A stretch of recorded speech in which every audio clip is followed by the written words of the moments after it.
اے کے T V کے معزز ناظرین، السلام علیکم ورحمۃ اللہ وبرکاتہ۔ ناظرین کرام، بیان کیا جاتا ہے کہ ایک بادشاہ ایک درویش کے پاس گیا جو کسی خاص ورد میں مصروف تھا۔ بادشاہ نے اس درویش سے اس ورد کی بابت دریافت کیا تو درویش نے بتایا کہ یہ ورد ایک خاص موکل کو فلاں مقصد کے لیے متحرک کرتا ہے۔ بادشاہ نے درویش سے کہا کہ مجھے بھی اس ورد کی تعلیم دو، تو درویش نے کہا کہ میں ایسا نہیں کر سکتا۔ بادشاہ یہ سن کر وہاں سے رخصت ہوا اور کسی اور سے وہی ورد سیکھ کر اس نے اسی درویش کو اپنے دربار میں بلایا اور اس کو کہنے لگا کہ میں نے تیرا ورد کسی اور سے سیکھ تو لیا ہے، لیکن جس موکل کا تو نے ذکر کیا تھا وہ نہ تو حاضر ہوتا ہے اور نہ ہی میرا کوئی کام کرتا ہے۔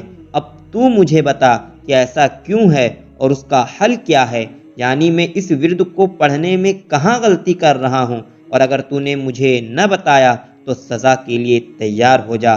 درویش یہ بات سن کر مسکرایا اور بادشاہ کے پاس کھڑے ہوئے سپاہی کو حکم دیا کہ وہ بادشاہ کو فوراً گرفتار کر لے۔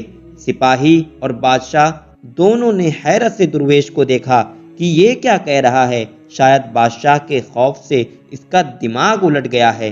درویش نے ایک مرتبہ پھر انتہائی سخت لہجے میں سپاہی کو حکم دیا کہ وہ بادشاہ کو گرفتار کر لے، مگر سپاہی اپنی جگہ سے ایک انچ بھی نہ ہلا۔ بادشاہ کی حیرت اب شدید غصے میں بدل چکی تھی۔ بادشاہ نے جلال کے عالم میں اسی سپاہی کو حکم دیا کہ اس گستاخ کو فوری گرفتار کر لیا جائے۔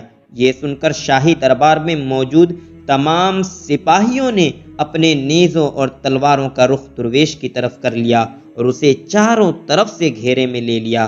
درویش یہ دیکھ کر مسکرایا اور بولا، سن بادشاہ، جو میں نے ان سپاہیوں کو کہا اور جو تو نے ان کو کہا وہ ایک ہی حکم تھا، الفاظ اور لہجہ سب ایک تھا، لیکن میری بات سن کر یہ ایک سپاہی بھی خاموش رہا، جبکہ تو نے صرف ایک سپاہی کو حکم دیا تھا، لیکن تیرا حکم سن کر دربار میں موجود تمام سپاہی فوراً حرکت میں آ گئے اور مجھے ایک آن میں گرفتار کر لیا۔ بس فرق حکم کا نہیں ہے بلکہ تیری اور میری حیثیت کا ہے۔